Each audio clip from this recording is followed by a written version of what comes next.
Hello there, good evening and welcome to another edition of Ed Live on your Saturday evening. Of course, this program is dedicated to ensuring that we keep you updated as to what is happening in our country. We've been doing this for quite some time now. This evening we're going to take things, things are going to be a bit of a different twist. I have with me in studio Alister Charlie. Alister, welcome to the program. Thank you. Alister Charlie happens to be, before you go, a member of Parliament of the People's Progressive Party, and he is from the Region 9 area, which is a predominantly Amerindian or indigenous people region. One of the reasons Alister is joining me this evening is because we want to talk. The APNU AFC cabal decided that they're going to well, there is a National House Council conference, on Monday, starting on Monday. And all of a sudden, the unconstitutional APNUFC government, busy trying to get things done and want to portray themselves as though they've done so much for the Amerindian people of this country. Charlie, who happens to be on the ground, happens to be mingling with the people in those communities and other communities in the hinterland, can tell you, he's going to tell you a different tale. So again, Alister, welcome to the program. Your opening comments with regards to what has been happening in the hinterland communities. Very good question, Eddie. What has been happening in the hinterland communities? Since this coalition government took power in 2015, I must say, and always reiterate, that nothing, absolutely nothing has been done in the hinterland regions. It's a fact. After 4 years, we now see the illegal ministers traversing the length and breadth of this country, acting up like comedians once again. They're fetching promises back to the electorate, promises that they made in 2015. They're repeating it back again in our Amerindian communities. And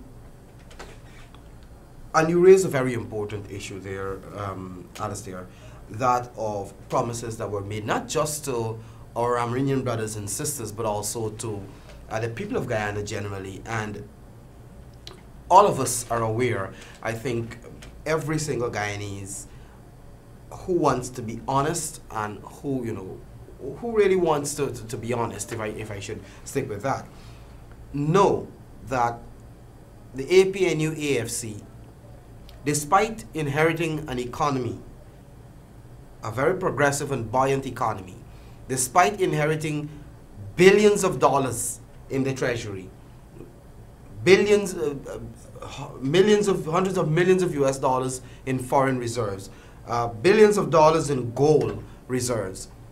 So there was a lot of money in the country to do so many things. They have failed miserably in implementing a single project that would have brought benefit and relief to the people of this country. We've heard them promising the indigenous people and the Amerindian people of this country about land titling, about improvement in the education sector, about access to ICT, about better roads, better transportation access, and a whole host of things. Alister, could you say in Region 9, let's talk about Region 9.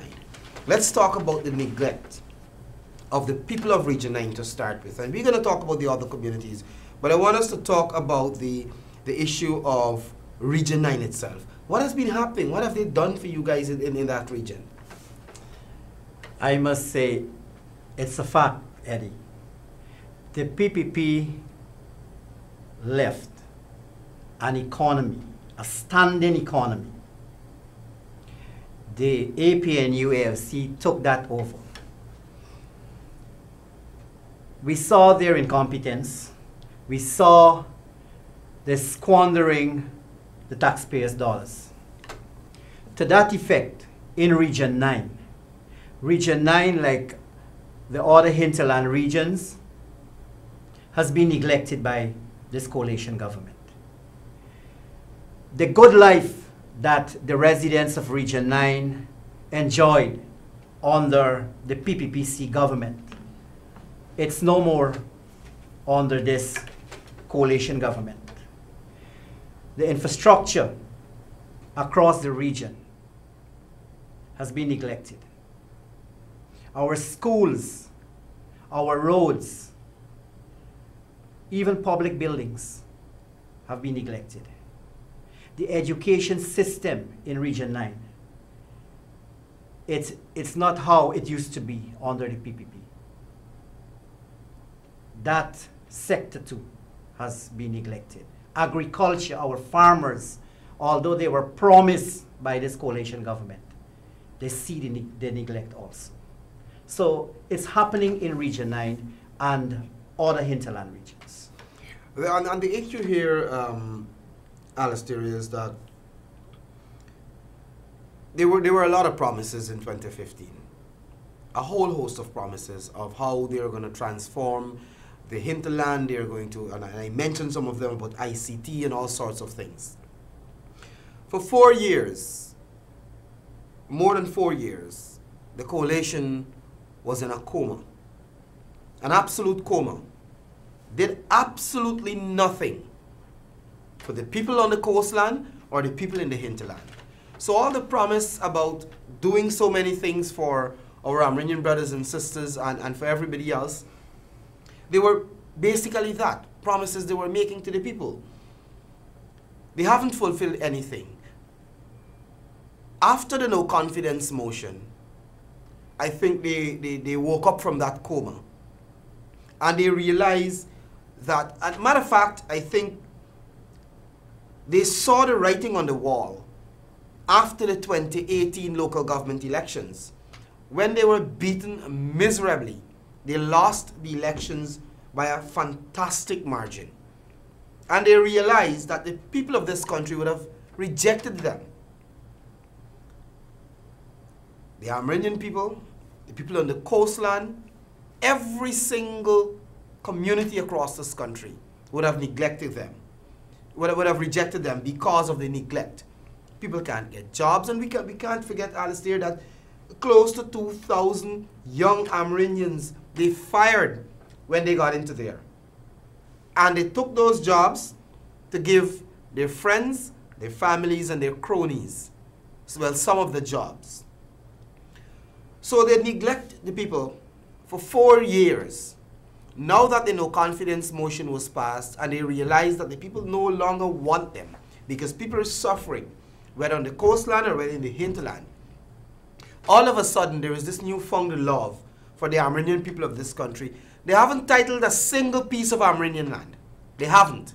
But all of a sudden they realize that they so love the Amerindian people, they so love the people of this country that they start walking all over the place like Santa Claus, with bags, with goodies, excuse me, thinking that the people of this country are stupid. No, we are not. We are not. You, Alister, would have been again in these communities. What are some of the complaints? What are you hearing from these people? What are they saying? What are your people in your region are saying in terms of how are they surviving? Very good question, Eddie. The people in my region have sensed that this government is a total failure. Failed on everything. They completely failed. The people of my region sense that this government had presented to this nation 5 budgets totaling to $1.3 trillion.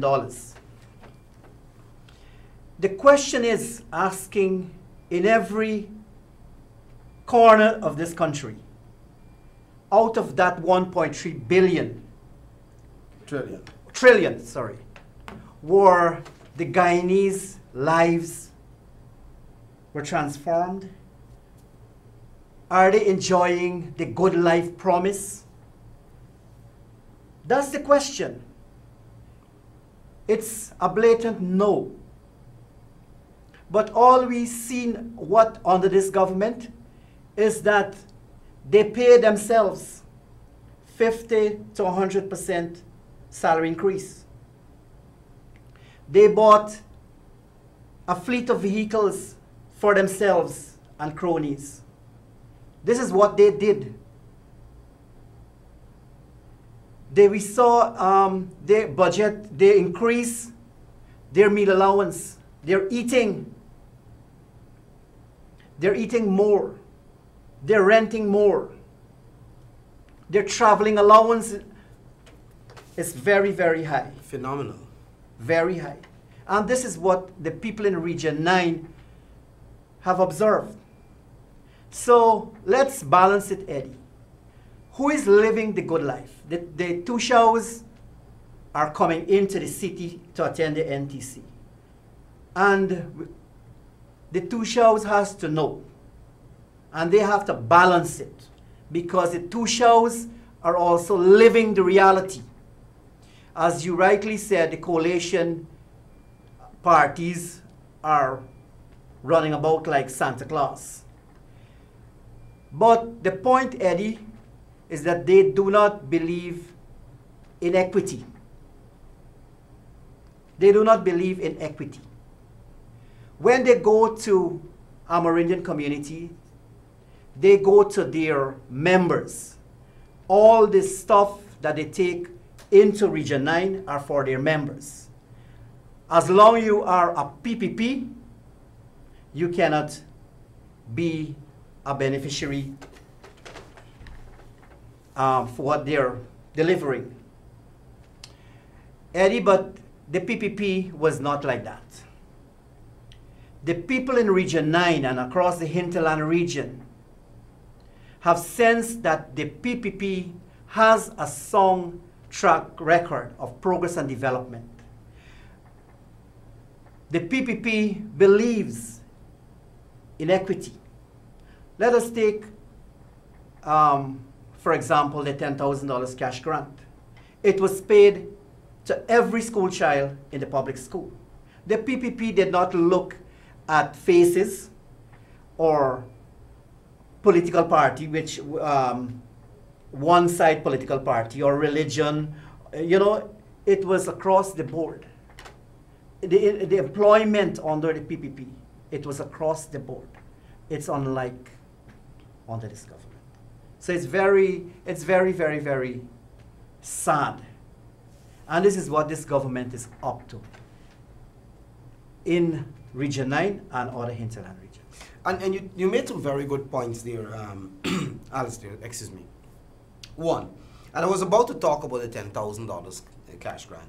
How could you say you love the people? How could you talk about how much you want to see our young people, our children get an education, when many of their parents cannot afford to send them to school?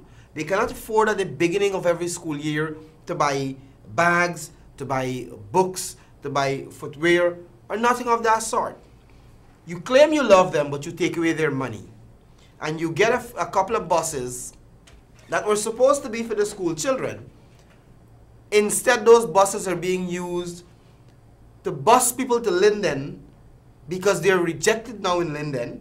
So they're packing the buses to take people to Linden, pack the buses to take people to Vreeden Hoop when they have activities, and they have to bus people around all over the place. So the buses, and I understand even the buses, are not being used in an equitable manner where school children, regardless of the political affiliation of their parents, the color of their skin, or anything of that sort, are accessing. It is going towards particular communities and groups. So you took away their $10,000 cash grant.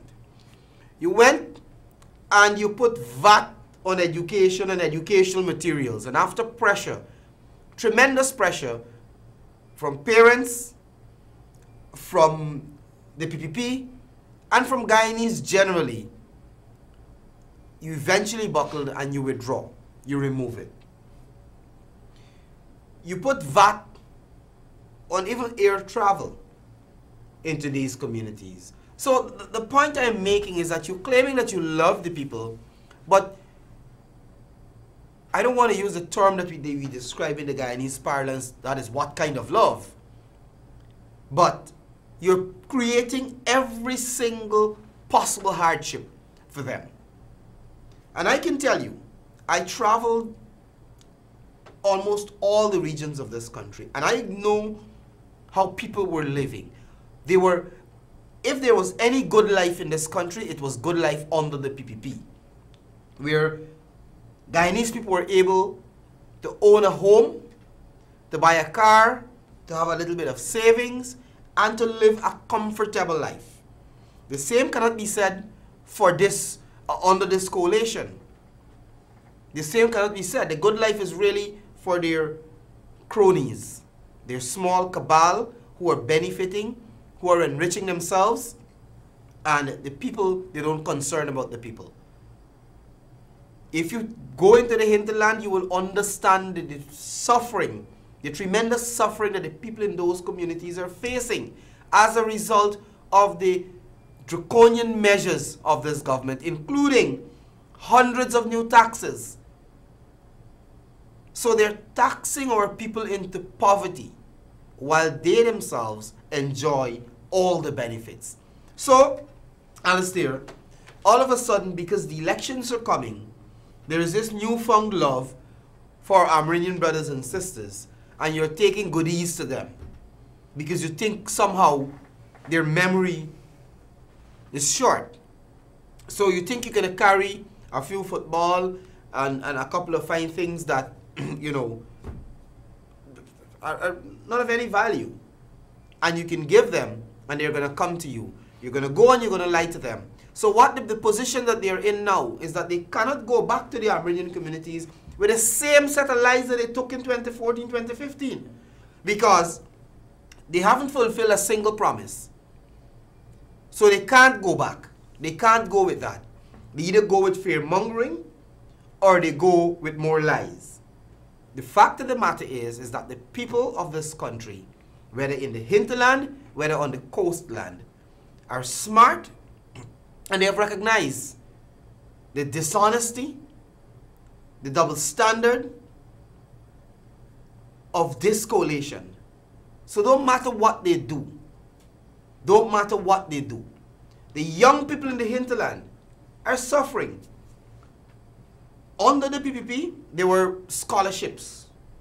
You would be able to tell me, Alister, about the number of Amerindian doctors, young Amerindians who had the opportunity to go and study as doctors, as agronomists, horticulturists, engineers, under the People's Progressive Party. Ask the coalition about the scholarship program. Who are getting the scholarships? One minister, two of that minister's children got scholarships, and they will receive $20 million. They haven't done anything fantastic in education in terms of topping the country or topping a region, but they got scholarships. Two ministers themselves got scholarships, while our young, bright Amerindians, our young, bright Afro-Guyanese, our young, bright Indo-Guyanese, and our young, bright Guyanese in general are being sidelined because somebody thinks that they are somehow politically aligned to the People's Progressive Party. What is happening in terms of the health sector in Region 9? That's because I know of some real horror stories, but I'm going to give you as the representative on the ground there to talk about what is happening there. Eddie, the health sector in Region 9. It's real, it's on the par at this time as we speak. Sometime last year, the PPP took to Parliament a motion of the persistent drug shortage across the country. And the coalition government, the coalition's government side, they denied the fact. But if one should go into Region 9 and visit the health center, visit a health post, they will see that there is dire shortage of the basic drug in the health facility. The Honorable Minister of Amerindian Affairs The former minister. Former, yes. One of the comedians went into Opateri, and the people of Opateri told him about the drug shortage. You know what he told the people? Go back to your traditional medicine. Do not rely on the government. Wow. But, Eddie, there is a budget for the purchase of drugs and medical supplies. And Opateri Village, a remote Amerindian community in North Rupununi, they are part of Guyana too. That village is a part of Guyana. And when the PPP visited that community, the people said they were really shocked at the comments made by the comedian. The comedian, yes. So it's happening in all 5 sub-districts in Region 9 with this shortage of drugs and medical supplies. It's still. But they're going about parroting the comedians. They're parroting the good life that the Amerindians are now enjoying. And we're bringing, your government is bringing this to you. That's what they're telling the Amerindians.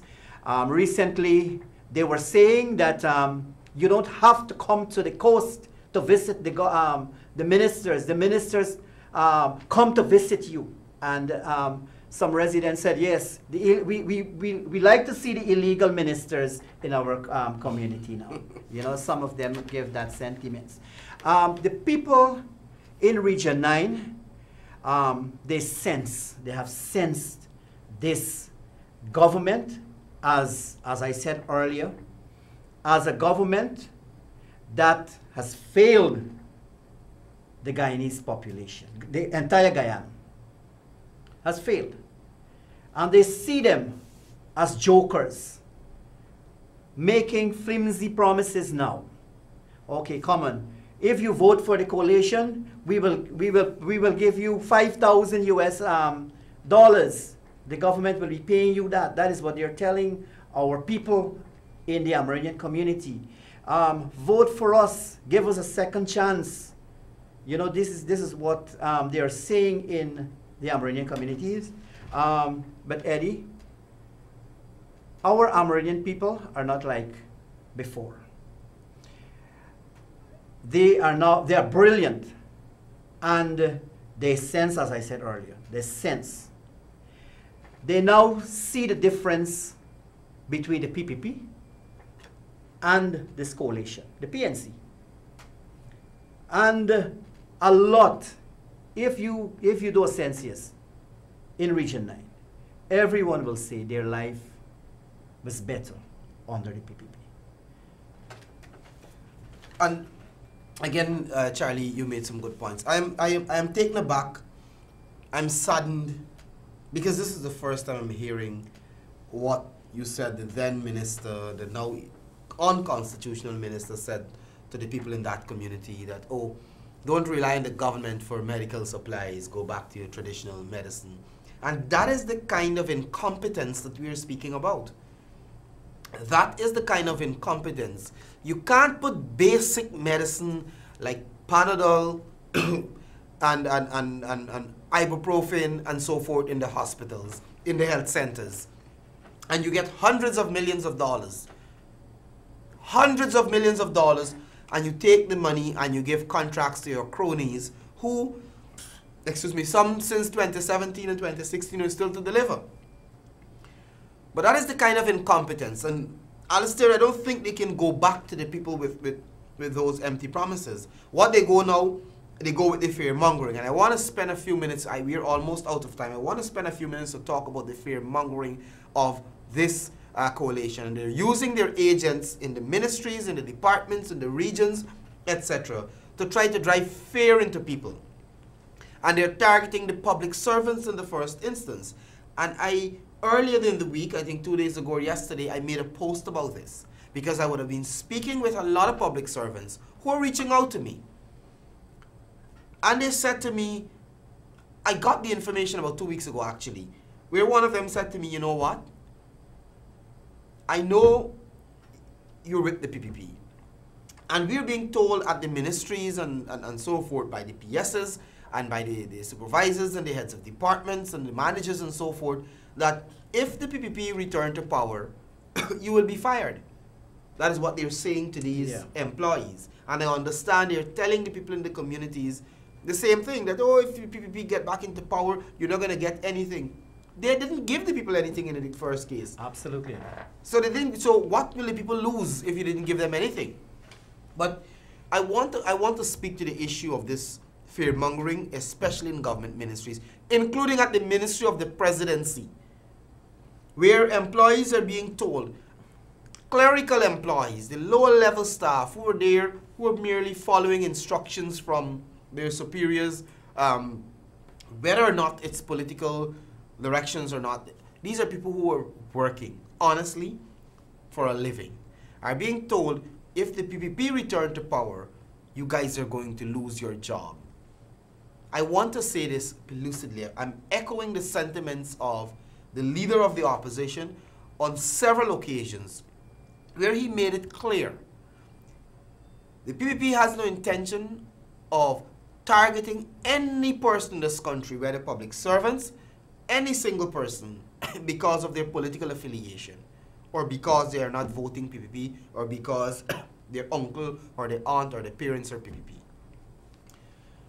He made it clear, excuse me, that the People's Progressive Party will hold accountable any public official who is complicit with the illegalities of this coalition and the now illegal ministers, who are awarding contracts, who are instructing PSS to spend money that they're not authorized to spend, and those who want to follow and to allow themselves to be used by these squatters in office, you will be held accountable.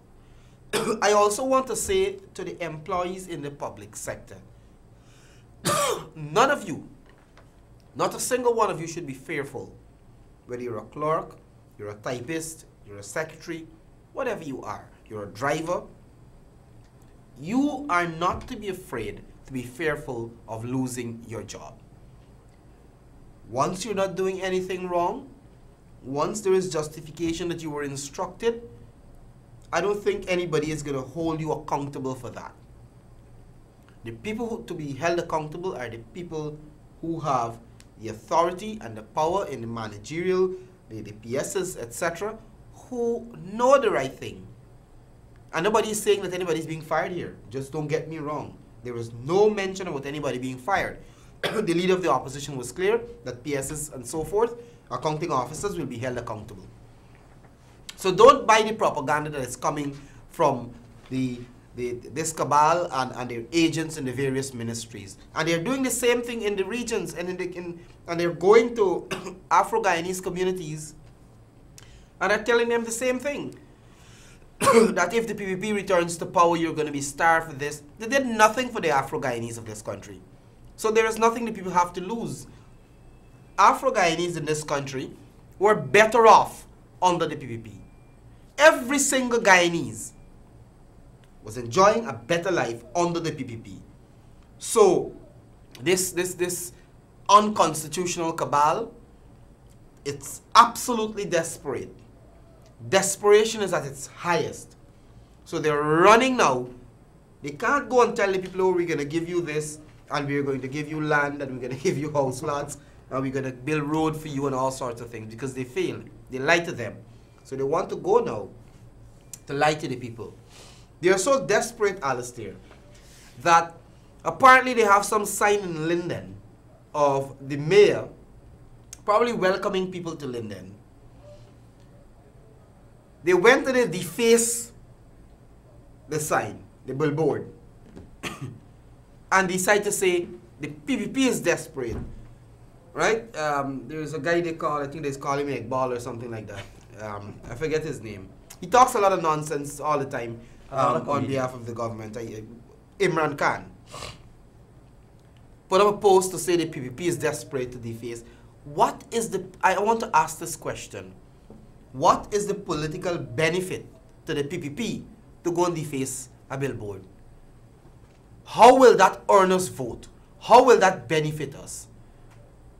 So they're so desperate that they're trying every single minuscule thing. Like they've been blaming the PPP, they're still being blamed the PPP for their faults up to now, 4 years later. And that's the problem. Yes. So Alister, I want you to talk, I have to wrap up, I want you to talk directly to our Amerindian brothers and sisters, the Toshaus and all of them, about the reality in the regions and what they need to do come March 2nd, 2020.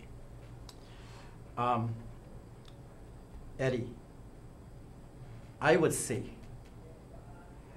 that to all my Amerindian brothers and sisters and hinterland residents, you were promised by this coalition government in the Amerindian communities where the PPP gave through the hinterland electrification, this solar project, the panels. Eddie, they said in 2015 that should you vote for the coalition, we will give you big panels. If you vote for the coalition, we will give you more, the cash grant will be more. We will give you more, that's what they said. But they scrapped the cash grant, no solar panels, they're going into Amerindian communities to promise them more. I must say to my Amerindian brothers and sisters and hinterland residents, do not be fooled. You know the track record of the PPP. You know, 23 years of progress and development. Your lives were transformed from a state to a standard. And we have seen all those being reversed under this coalition government. We cannot trust this coalition government with their fake promises at this time. So stand resilient like the PPP, a party that is a national one, a party that respects everyone despite of race, religion, political affiliation, or gender. This is what the PPP is all about. And I ask you to rally behind the PPP because progress and development will become a boom again when the PPP gets back into office after March 2nd, 2020. Thank you very much, Alister. And this is where we're going to wrap things up. And again, I want to echo the sentiments of Alister that you have a clear choice. You know, you've seen over the past 4 years the mismanagement, the corruption, the incompetence of the APNU AFC. Right now, they are so incompetent and so corrupt and so mismanaged internally that they don't know. Ramjitan is saying he's going to be prime ministerial candidate, and Granger is saying, I don't know about that. I haven't decided. So they're so corrupt and confused and disorganized, and that is being translated into the country. We cannot allow our country to go backwards. We have to move forward. They have already brought us backwards already. So we cannot allow that to continue. On March 2nd, you know what is right. You make the right choice. Irfan Ali is young, vibrant, educated, and has a vision for this country. Absolutely. Granger has absolutely no vision. Until next week, this is where we're going to wrap things up. Again, Alister, thanks for being here. And thank you very much for watching the program. We're going to be back next week with you. Bye for now. Thank you.